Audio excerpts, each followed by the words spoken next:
All right. Are you ready then? Come on, guys, you're sleeping. What's happening? Wake up. We're going to build things. I want all your senses here, 6, 7, everything here. So just be prepared. We are not waiting for anybody else, so we'll just go for that. So, thank you for being here.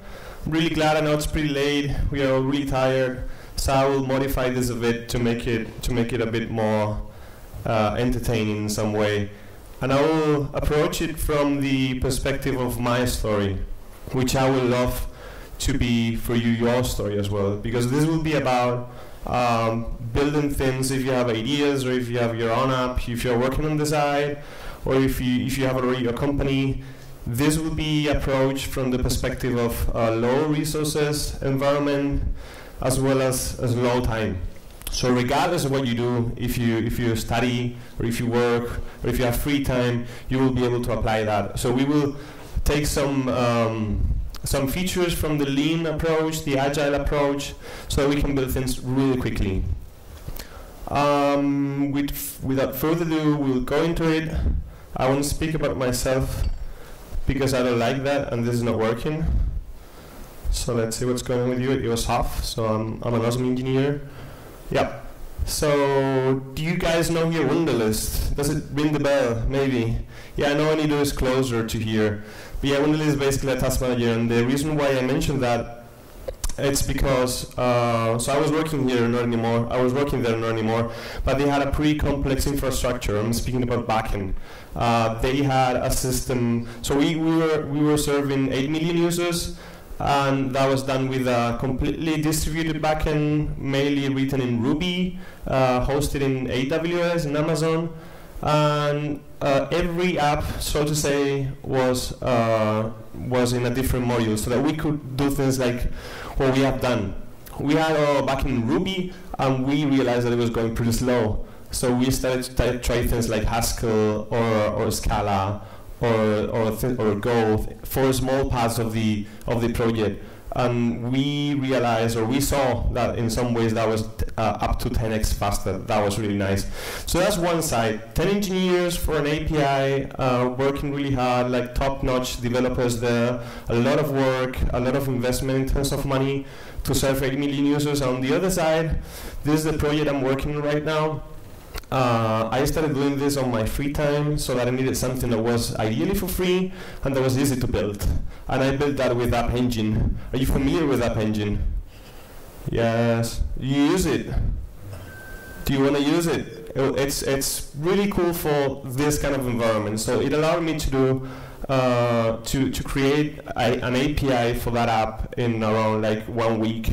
And in some cases, in some other experiments, I've gotten to do it in a couple of hours. And that's really cool, because as we will see in a second, in most cases you can live within the free quota, so you won't spend a cent. And if you guys stay with me until the end, I have some vouchers for all of you. So you will have my email, you can drop me an email, and you will get $500 in App Engine, if that's cool for you. Is it any cool, or you don't like that? All right, guys. What's going on with you? Cool, so really quick, I want to share the way I've done it. Maybe that's useful for you in some way. For me, I say you can build it in 1 week because it's possible. I've done it in 2 days. It depends on the app. I'm speaking, of course, about MVPs, small things, features, experiments, this sort of stuff. And I won't go into detail, but you know all these steps for a product to go live, like the plan, the resources, the team, if you can find it, then code your shit out of it, and then go in betas as quick as you can.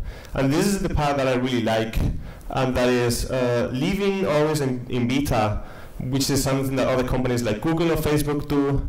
And which are the benefits of that? Is that you never consider a product release because you're always improving it, and that's true for everybody, for every company. Regardless if you release what version 1.0, you will go for 2, you will go for 3 at some point in the future. So it's better to call it beta. And something really important that it's difficult to see. Normally, companies take the internal feedback to make new features. They sit together, they brainstorm, they say, okay, we'll do that. I think this is a nice idea. But in the end, you just have in that room as many brains as ideally the company, as big the company is. That's really bad, because that company is serving for hundreds of millions of users who experience the product, who play with it every day, who are like real fans of it, and those are the ones who know the problems of it. As Henry Ford said, as you know, that if he was asked what should he build back then when there were horses, and the people would have responded they wanted faster horses, that's true, and you have to define your product. But when it's already out there, when you have built the car, then you have to put it in the hands of the drivers, and then they will know better what do they need. So that's why I'm putting here internal and external feedback. You combine both, you go again into development, and you just keep on releasing all the way. Well, why is that good? Because you will, if you're starting with a feature or a product, you just thought about, you just had an idea, I wanted to build it, you will identify quickly if there are some kind of technical barriers that you just find when you go in, some kind of issues with the market. You will just find them as soon as you get into the market. So it doesn't make sense to spend 3 months, 8 months, 2 years building something, which is something usual, and then have to throw it all away, right? You will get feedback if you make test groups quickly, like you release something quick, then you gather a group of users in something like an entry market, and then you make quizzes to them, you speak to them, you engage with them, and then you will learn from that. And last thing, you will get visibility. Why will you get that? Because from the first day you start building your thing, you will already do marketing. Some products, some projects, companies, they first release everything and then they do marketing. Then they will need this kind of gap for the people to get awareness of it, to receive it in the Twitters accounts, in the Facebook accounts. If you're stuck from day zero doing marketing, faking it, it doesn't matter. Just make a website saying, hey, I will do that even if there's nothing behind. Just do whatever to make it feel that it's ready, then you will gain that time. And then by the time you release, then you will have already like a critical mass that you can play with. And one important thing, and that's the last one of here, and I really like the example, for instance, on Facebook, and that is finding your beachhead. What's that? You will have always an entry market. You may develop something like a messaging app. You would say, yeah, my app is mass market. I will go directly into the world. That's true, but it's really difficult to handle this amount of people. It's really difficult to target something specific to get feedback. If you select an entry market, like for instance what Facebook or Twitter did, in Facebook case, that was the university. Why? Because Mark had control over that. He knew the people, he could just chat with them in the classroom, in the dorms. It was perfect, right? And then from there he could grow on. That's what he did. Seriously, you can do it in a week. It wasn't like that back then, like 10 years ago. I don't know if some of you, I see some faces, I'm sure you have tried to do some things like 10 years ago. And back then I remember, that was probably the first time I was building something myself. The first steps were opening, setting up an Apache server, PHP MyAdmin, MySQL database, doing all your backend in PHP from scratch, setting everything from the beginning. That was like 3 or 4 months just to get started. That was a pain in the ass. But today we are pretty lucky. We have almost everything we need, and mostly for free. That's insane. From training, for instance, to build this app that I just showed before, I was having a hard time to find an iOS developer. I found 5 people and it didn't work with any of them. I was an Android developer back then. I didn't know anything about iOS. And then I just said, okay, fuck it, I will do it. I don't care how it goes. I will just sign up into a course, specifically in Treehouse. You have to pay that one. You have others for free. But the quality is really good. And I did 2 months, and you know what happened is that as soon as I got familiar with the syntax, the challenges you fix or you solve in any other programming language are similar. If you stay within the field, for instance, this was mobile. It turned out that it was really similar to Android in many ways. So it was really easy for me to pick up. We did a nice app which is out there and it was really good quality. You have source control services like Git, which is for free for public accounts, as you know. You have Bitbucket, in which you can create private accounts for free, and it works just the same as Git behind. You can organize your code and your files and your pictures in Drive and Dropbox, you know. Then you can just engage with the community. You can find friends in Facebook, go to events like this one and find people to collaborate with you. And I'm speaking about working for free. We haven't gotten into the place of, or into the situation of paying people to do that. I developed the whole of the app with 4 others for free during 1 year. That was an amazing experience for me. And lately, it's when you get to do these things, everybody's all the time really concerned. No, I want really something like that because it's ugly. Somebody will say this is shit. Some nice developer will say in Stack Overflow, you're doing bad stuff. The truth is that nobody cares about what you're doing because it's already, it's still really small, right? Like you don't have visibility. It doesn't matter. And either this fear, it just undermines your goals. But even if you're scared about some guy like this writing about you, do you know who Mike Butcher is? Anybody? Well, he's the main editor of TechCrunch. You know, he's not thinking about your thing. He's not spending 12 hours a day looking for what's a new thing, just going on every kind of new app index, product hunt, or something like that, to say what shit about your app, because he has tons of stuff to do as any other editor. In our case, though, we got him somehow to watch our app and give an opinion. And even though it's pretty neutral, in some ways negative, it didn't have any impact at all. So don't even think about that. And to take that to the extreme, there was the first project I built when I was 19 was the most successful. And it was super ugly. It was super badly done from a development standpoint. There was no user experience. When I see it now, I say, oh my God, how could I do this? I don't want to say shit, but it was really bad. I think the word shit is pretty overestimated these days, but that was really bad. But it delivered really important or really prominent value proposition, and that was in the times of peer-to-peer connections, Kata, Emule, and all those. We were getting the music from the internet, first time, or at least first time in our country, and that really got into the people. You could get a song in the matter of 3 seconds, 4 seconds. You could create playlists to reproduce songs from the internet, from the cloud. That was 6 months before Spotify. So we got 200,000 users in 2 weeks, and that was just really overwhelming. Right when we started to get to be known, then we started to travel with local government, receiving pressure because of, you know, the illegality of the thing. The clever thing would have been to pivot and go to a model like the ones that Grooveshark or Spotify today have. But we didn't have the idea, we were not clever enough, and we shut down. Said that, let's get into the thing. We have to do something here, right? It's not about speaking. I speak too much. As you will realize, I'm from Spain. People from Spain speak too much. But we'll get to do something, I promise. So we will build something real quick. You will see that with something like 40, 50 lines of code, we will get our backend running and our app running.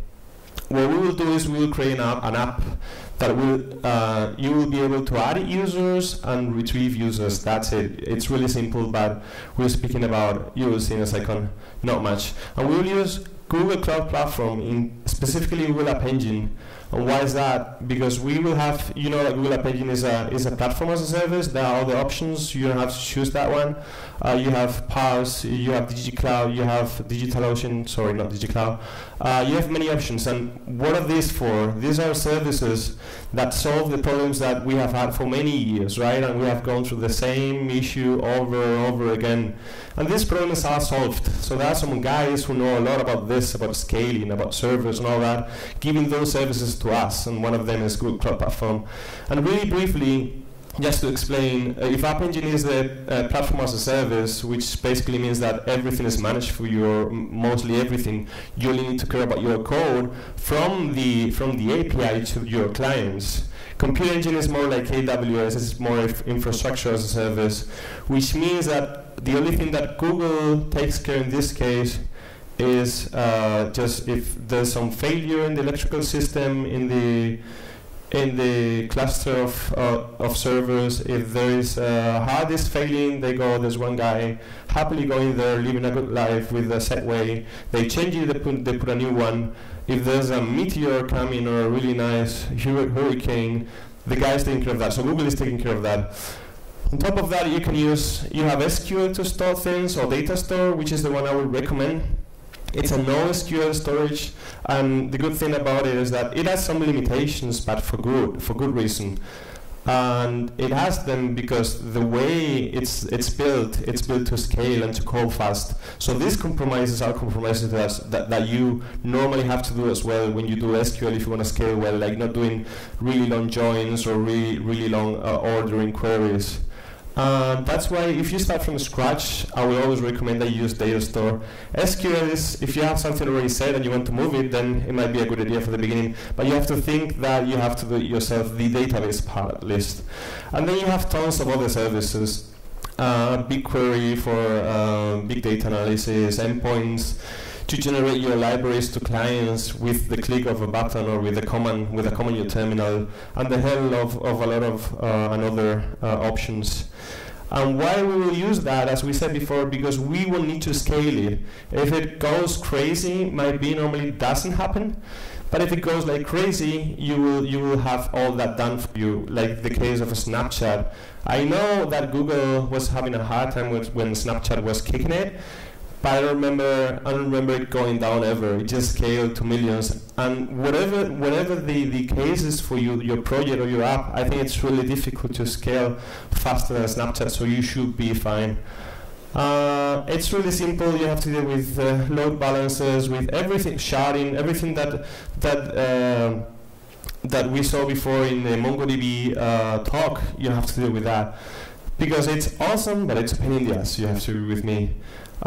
Especially when you are doing this kind of things, when you want to get to the market as quick as possible, then you don't want to deal with that. You just want to put it out there and then think about it, really. All you care is if your assumptions work in the market, because normally they don't. And I'm speaking about 90%, 80% of our ideas, of our assumptions, because we think about them in a fantastic world. They may not work. So what you want is to invest as few as possible, so that you can keep on doing it. And that's totally fine. And it's true for every other successful masterpiece genius like Steve Jobs or Mark Zuckerberg. You don't know about their failures, but they're way more than successes. And we all love free stuff, right? So it's difficult that you get into, for a normal app, it's difficult that you get over the free quota. It depends on your project, but normally I've done some calculations for mainstream apps like Twitter-like or Instagram-like. You can host up to 10 to 20K users, and that's already more than enough to get some visibility, to reach some people, and to keep on going from there. You can find more there. I'll share the slides later. And as I said before, we will do NoSQL for this example. We'll use Google Cloud Storage, which is the analog of S3 in Amazon, if you know it. And we will use Python, even though the code I have built it in Python and Go, and it's open source. You will have the links at the end to run it at home without any problem. And another important thing is that every time we're using cloud platform, we are going through the internal network of Google, which means it's normally one of the fastest.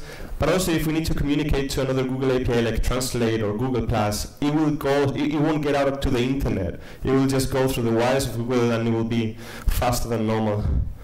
So this app, our app will be basically this backend, Python and Go, and we will be able to serve as many devices as we want, because we will be speaking about cross-platform app.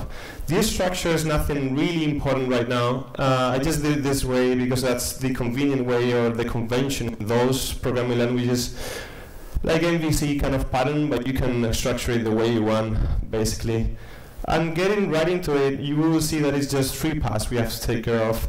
The first one is a pretty simple part, only configuration. All you have to care about is application, which will be the ID that you will share in Google Cloud Platform for your project, the language that you will use, And just the only important thing here is the handlers. We will tell our app which are the Python or Go files that will take care of our request. So all this is saying is just defining the identifiers for the app, which will be the same that you will have in Google Cloud when you sign in with your account. And every request that comes from the outside will go through here, and it will ask, where should I go? And this, in the Go case, it will say, go to the Go app. In the Python, go to the main app. And how does that look like in Python? That's basically, if you know any other case for a router, that would be something similar. It will be like for you a collection of routes, of entry routes, and as you see, we just have one because we are going to have only users coming in and out. So we will just have one. As you see, it's pretty simple. And finally, in the controller, for users in this case, we have the convenience of the Web App 2 framework that it's coming by default with Google App Engine. You can use many others, but this is just simple and convenient. You have the craft methods, get, put, post, delete, already exposed. All you have to do is override them and just do your code. So if we want to get the users and create one, this is what we care about. And I left the dots here because we are going to watch that in detail in a second. But as you can see, this is just initializing the array, and this is serialization. So there's nothing important. The get looks like that. You query them, you get them all. If you really pay attention, there's just two lines which are important for us. The query, where we get all the users, and then we just loop through them to get them into results. Everything else is setting the response code to 200, which is success, setting the body to the results, and then just serializing. Pretty simple, the 201. And that's it. You can test it locally, and all you have to do after that is run a command in your command line, or use the user interface in Python and PHP. It's available, and then you're in the world. That's it. So easy as that. That's it. So on the other side, we'll do it really simple. So that was our backend, really. That was it. If you counted, it was something like 20, 30 lines of code in Python. Can be even less in Go. For Android app, we'll have something really, really simple. And that will be basically if you open Android Studio and you go through the wizard to create a new app, we'll do next, next, next, next, next, yes, yes, yes, yes, yes. And this is what we end up with. We will add the drawer there to have the menu. We will add HTTP for connections, but you can very well use the default URL connection. And that's basically it. And all the code we need to care about here. So everything is default. It's default. I didn't write anything. I just wrote that, which is not the best code if you're Android geeks, and I know about that. But for the sake of simplicity, what we are doing is we're making a request to that URL/users. We are getting all of them. We are deserializing them with JSON, and then we are just updating the adapter. That's it, nothing else, and we have it all. And I will try to make a demo right after that if I have some connection. Again, the code for the Go API, Python API, and Android app are open source in GitHub, and you have the links in the end. And what do you need to build that? So it was entirely for free. GitHub, public, source free. It's a user interface for Git. Android Studio, free. Sublime, free. But if you're a good citizen, give them some money. App Engine Launcher, you know about all that. The only thing that you probably don't know is this one, which is just one of the many HTTP clients, like the ones you have in extensions in Chrome or in Firefox. But probably the most important thing of everything is that we are extremely lucky these days, and as I said before, we have all that done by us, so we don't have to take care of this. And I like to put this one because both two links have a really nice set of resources for you. Tools of the trade, it's basically a giant repository for services that you normally need when we're thinking about application stacks. So these are services that goes from continuous integration, application distribution, testing, building, IDEs, anything you could think of, log monitoring, server. You just search for that, you have some sections, and it's a GitHub repo by the way, so you can contribute to that, you can add your things, and you will find lots of options, like crash reports, whatever you can think of, like It's difficult for me to remember them all. And the other one, it's really interesting, is stackshare.io, because when you open it, you see companies that you know about. There's a directory, and then you see SoundCloud, Spotify, Facebook, these ones. And when you open each of the apps, what you see is the stack they use themselves. So what did you use for testing? What did you use for continuous integration? What did you use for building? That's really helpful normally, because we think that they're magicians. They use stuff from space or something like that, but they use the same tools as we use every day. So that was a really cool thing. And yeah, this is the example. So Airbnb, Uber, Dropbox, you see that they have CloudFront, they have Mongo, they have around Asana as well. So we have everything, even what they use for productivity as well, to organize themselves, things like that. And finally, that's something I always need to say, because when I step into new companies, I see new groups, I always hear that guy saying, like this bitchy guy saying, yeah, I got into the code from the last guy and that was total shit, I couldn't work with that, I had to start from scratch. And sometimes I see that even myself have done that, and I think that really doesn't make sense. Like, we all want to make good code, we want to make good designs, we want to make good apps.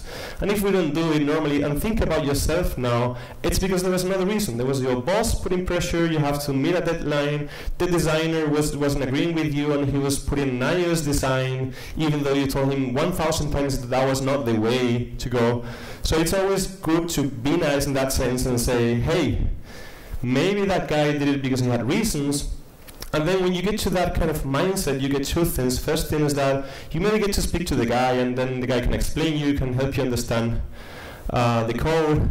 But the other thing you get is that you will learn something. Because the first thing, and you will take out a lot of huge amount of work, and I've seen that myself. Because the first thing you do when you get the wrong mindset is that you throw everything away. And that's a lot of many job times invested. And the proof for that to be true is that just when you go back home and check your code from 1 year ago, you will say the same thing. You will say, oh man, that was real shit. But probably you had reasons for that. And that's all I got. I hope you have questions. I'm happy if you want to share your case, if you have used Google App Engine, or if you have any other kind of question or doubt. I'm here to help, and I will be here until 7. Here are the 3 links for the repos. Here's my email, which is a bit small, so that I make it a bit more difficult for you to get the vouchers for Google App Engine, $500. Just send me an email, I get it to you. Give me your Google account. And that's it. Twitter and Google+. Please let me know what you think. Thanks.